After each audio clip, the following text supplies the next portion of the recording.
Sesuk aku tak tukendang kowe ajar ya, Bro. Yo. Ning aja ning jodhok ndadake. Ya kowe kaya mandange mangkal. Den. Opo Pedro niki budaya teng Malang kowe lagi iki. Mula kok risi. Dan putih. Kula kae dereke ora ngerti Pedro. Pripun? Aku ngarep lho, Mas. Aku ngarep. Bakal dituake Aku ngarep. Mergo aku bakal goleki bapakku sing kerja ora. Kula nggih perlu tanya. Betul lurus. Pokoke manut. Jenengan niku purba wasit. Tok kula iki ngawasi pokoke. Iya, Petro. Lah kaya ana gedhe dhuwur kae sapa. Walaran ate kula sajae kok. Hati-hati buta kae saya cerak-cerak pergi. Kula tak ngatos-atos.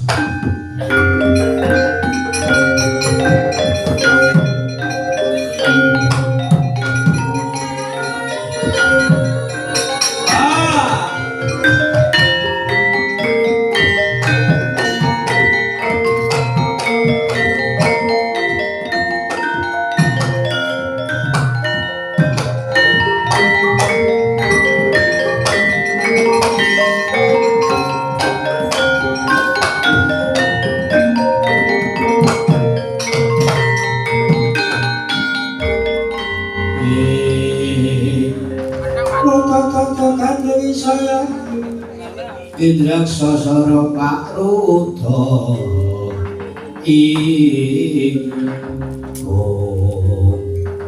adalah iki uripku goleki wis saketara apa iki ya sing sakjroning pamimpin jarene anakku satro bagus dijereke abdi telu wadon dalane jrenek yen mengko tak takoni ngaku apa bener sing padha pamimpin bah iki bejo sewu anakku.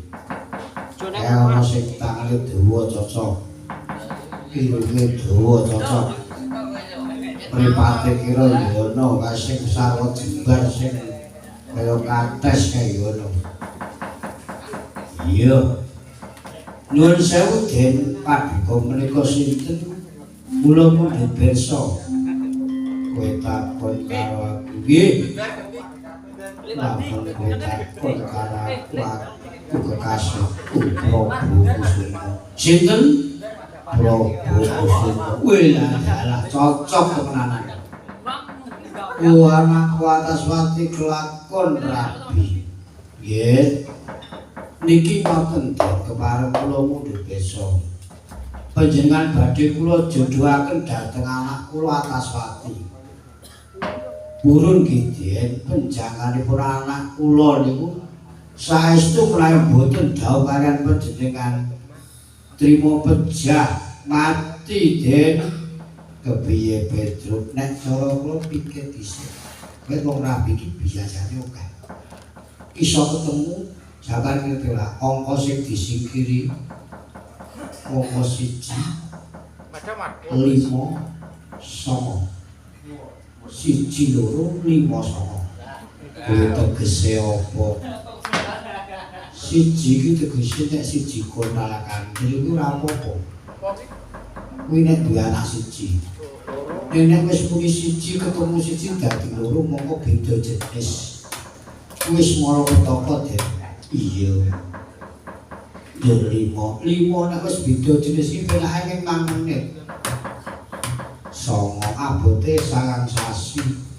niku diloko Den bapakne we buta mesti anake buta nek kula mboten trima kowe piye nolo garek wah nek cara kula setra bapakne buta mesti anake tulur buta ya gong tulung karuan lah kowe piye gong ngoten jane kula pun adu nasib mawon sing jenenge jodoh iki manungsa men pesta pestine sing kuwasa iya Aja dumeh bapakne elek anake ora ayu ngono. Wonten lho sing ketoke sandangane mlit omah mahasiswa jebul copet. Iya ya Bapak, ayo ana lho sing dian tatonan jebul iso nyabuh gong. Iso nyogo pinter. Weh, apa ya gong? Iso ngono kuwi dadi aja mung beto. Repot nek cara kula mboten nek bakung mantep iki pripun Den? Aku ora sudi yen to dadi mantu. Aku ora sudi yen to bakal aku direbut dening anakmu. Lamun kowe buta mesti anakmu buta. Wah, yen wangkal badhe kloro do paripeksa tak takani Petro. Aja wedi kanan nggih. Oh, mati dening aku. Maju ora dening aku.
Paring iki tak saut tak kempite wae. Ketok-ketok aku mati. Gone wis cerak tak cekel. Oh, carane yo ngono. Wis jempar wis nrotol. Tak kempite.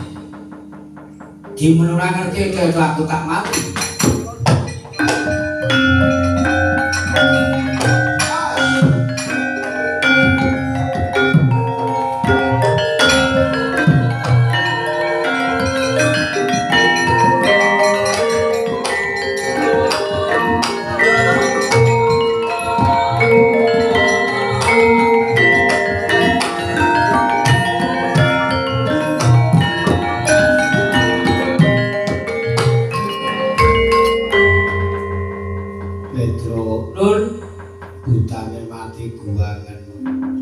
Bangkang pundi ning kiringan. Yo ayo. Bone prati mawon. Yo. Ngarepe wonten kalen niku. Kae kudu siulo. Nggih. Wae nganggo kanca mboten saged aku lho botone sak monten agungin. Kowe ora kuat. Mbok diteliti-riyen niku pun mati napa derek. Ketok wis mati. kuwi sithik. Monggo jebaringan gawe nancuk ning sithik mamen keri. Coba tak dilekane. Iki wis mati kok tinggal ngomong awan. Mabut ya jake. Yen ngono ayu. Ora mung kowe Petro gareng bagus yen perlu. Bapakku kon boyo mengko tak ewangi. Kocap kacar itu pamudara Raden Prabu Kusuma. Tandak sakali kok.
Palogon laguning lekas Lokita limuting kidung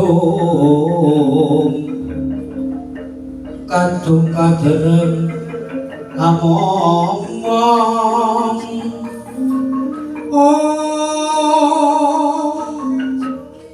memangun manah rahayu ayu hono kang gumolong mangadu ora Puspita wangsalan semon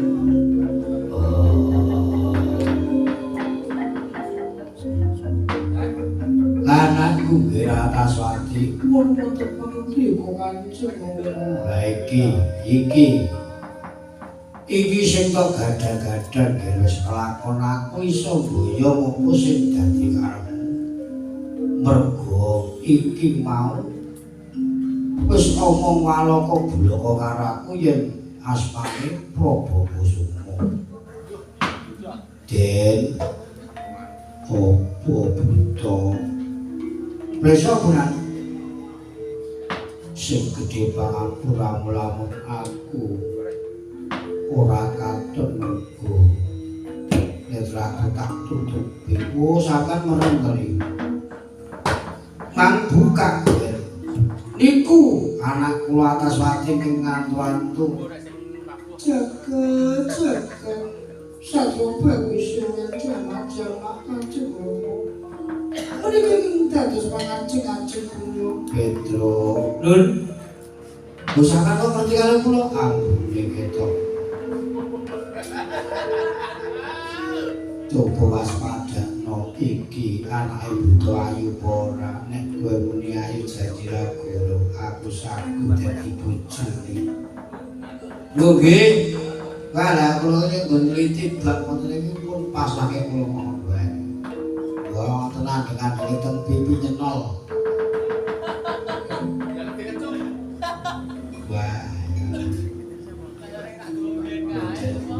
wah ayu iki estu ayu aku sakit gini ayu saya itu aku nyolong wadi tenan bapakne kaya ya anak ayu mana ya rumahnya aku culno nggih Kula culke Gus. Ora nyono jebul kowe ayu tenan. Sopo jenengmu? Lopo Antaswati. Antaswati. Kula kinten atas bawah. Antaswati, kula nuwun inggih nate. Apa kowe tenan tresna karo aku? Inggih kula saestu tresna saking bertuling ati kula. Boten wonten priya sanes kejawi namung Raden Prabakusuma. Yen ngono ora sangang dedekan iki mau, rasane nganggo perang iki mau, yen ana wong ngabar yen kowe ayu aku wis sagu. Namun dadak ana jembaring tak celke getun gedhuwung rasane. Ning ora nyono aku dadi jodoh. Inggih. Ning aku dipanuwun. Panuwun apa? Mugi kula saged minangkani. Yen ngono aku kudu ketemu wong tuaku le dhisik mergo sing kerjiwara gabung wong tuaku. Lamun ora lega yen aku bakal dhaup marang jeneng para. Lamun aku ora duwe kawilan marang wong tuaku. Menawi mengkati kula tansah nderek Raden. Yen ngaten kula nggih mengestoni. Den wah iki wis dadi iki getak dina tukane apa? Sing diundangi iki pira, sing durunge pira? Wayang. Dalange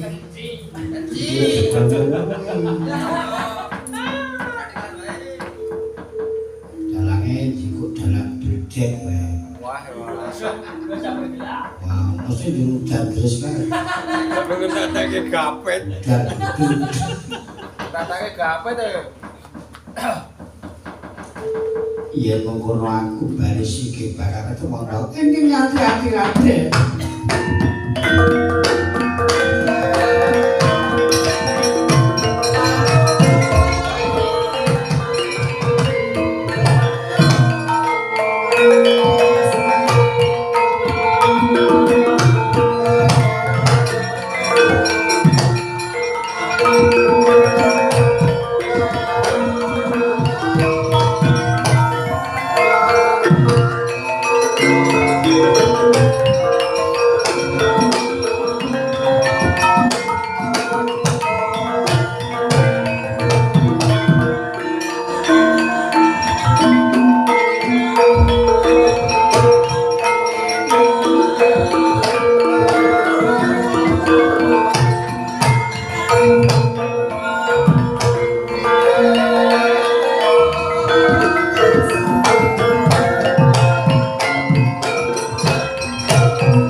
Kanjeng Rama.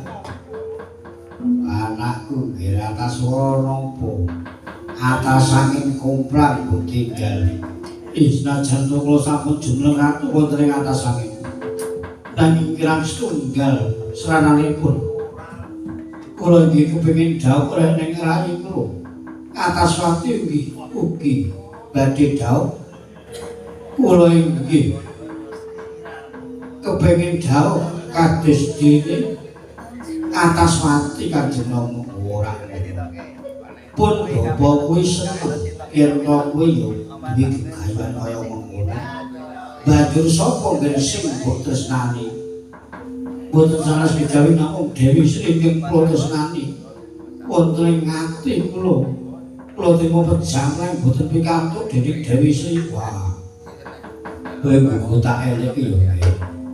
Liyane Dewi Sri lamun aku saguh nyuwun apa sing dadi karepmu. Ning yen kowe milih Dewi Sri kowe wani karo wong tuamu dhewe mergo kae dudu sawijining manungsa lumrah.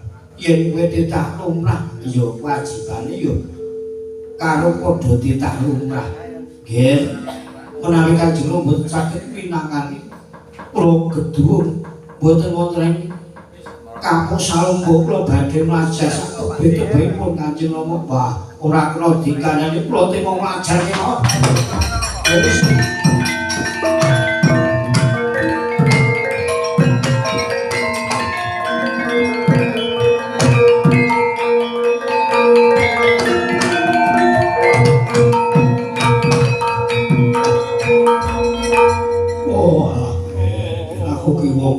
ora kanggo dadi omongan. Yen kowe tak elekke merga kowe dudu titah lumrah, konmu dhaup karo Dewi Sri. Yen kowe dhaup karo sak liyane widodari ngendi, waton iki isih ora ngecopada tak sagui nanging kuwi bidodari ya, Nggih. Tak sepatani kowe wani karo wong tuwa. Tak sepatani kowe dadi walang sangit.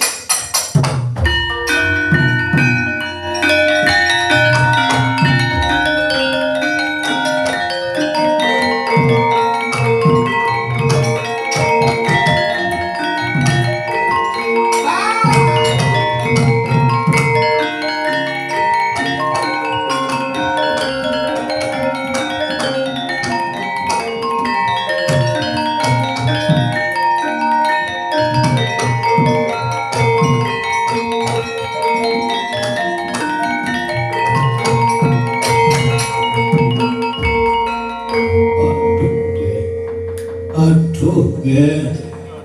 Najan kowe ala dikaya ngapa ning tetep anakku. Isih duweni rasa tresna. Saking mangkle ati gladuk ucapku iso numusi. Aku ngucap kowe dadi walang sangit lamun dadi walang sangit temenanan nggih. Tak imbangi dimulai kawis tara wong akeh. Kowe dadi walang sangit, aku dadi walang koko badhe sebabane.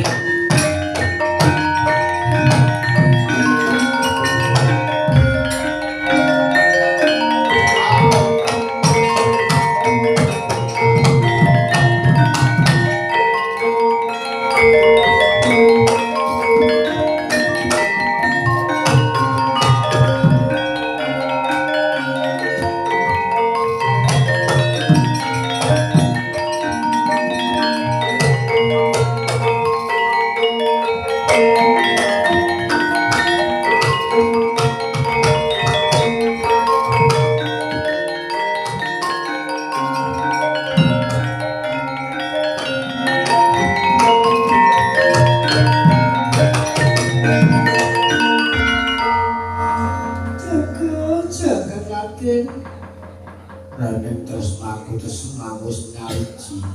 Lamun aku wis ketemu karo wong tuaku, ayo tak derek wis ana marang wong tuaku ing Praja Ngamarta. Kula tansah nderek mekarna kedadosanipun. Lamun kanggan niku sakit. Jroning pamimpin saged kelampahan pinanggih Raden Prabakusuma pinggaraos manah kula. Iya. Raden wis padhet-padhet tresna karo aku. Tak derek ning negara Ngamarta. Monggo kula dherek.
Kuwarku doro. Kae kok dadi mabul-mabul mosak masih sama gamelane.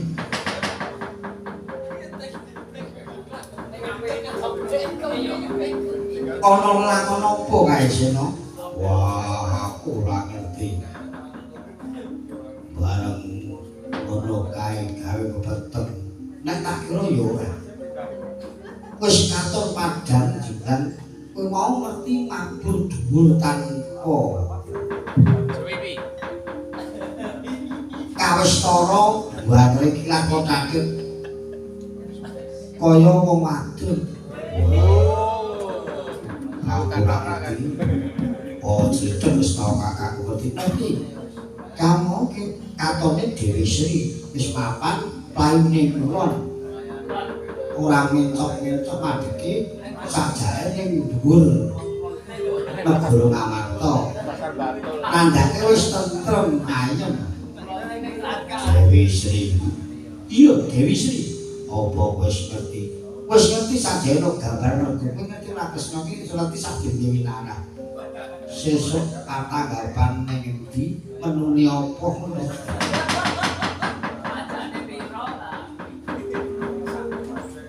Jebul saka kowe mbok menawa wah apa sing gantang kaya takit mau nek sak ngerti kudu widodari. Lah sing ngerti apa? Jalu.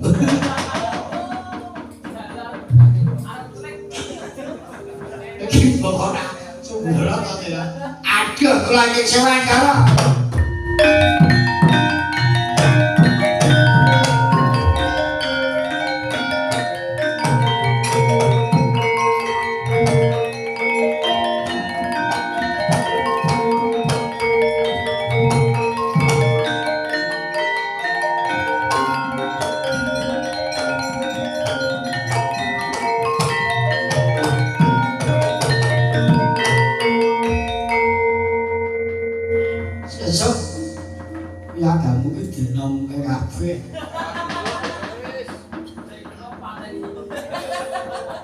Nek sing kowe aja dadi paten.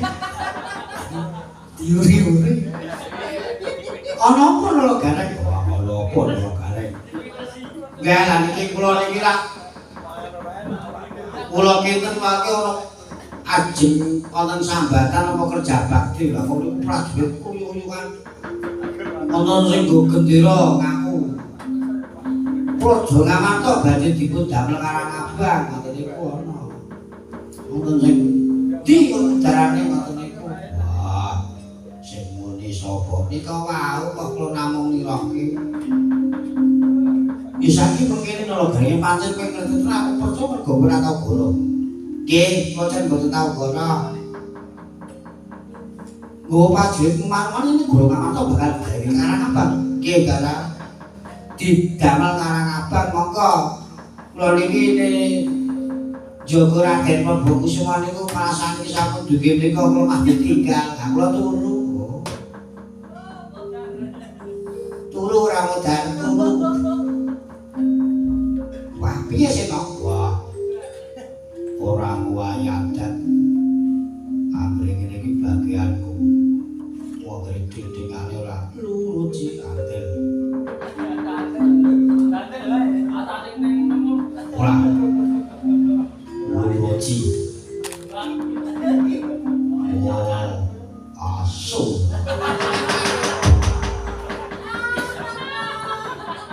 Ditandangi sing kok letak tandangane.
sampurna gatining carita jeneng silmaden parisesunean apuran yen wonten lepat kawula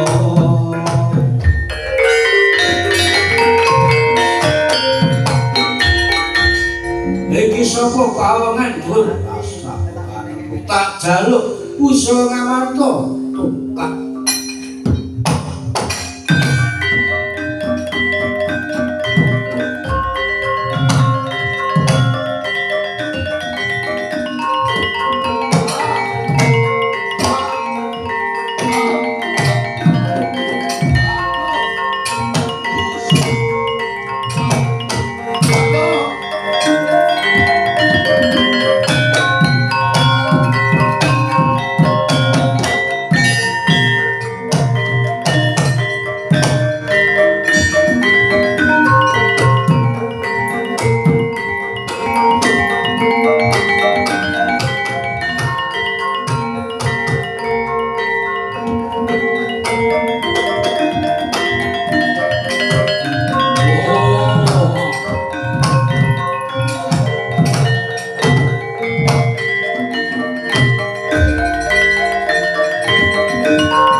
dadi korban. Woi, lata-lata ratu ilang. Perkara Jawos Klima Sada tak jaluk bali sampah.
Kyai Samyaji kula Koko Prabu mekaten niku wau negari Ngamarta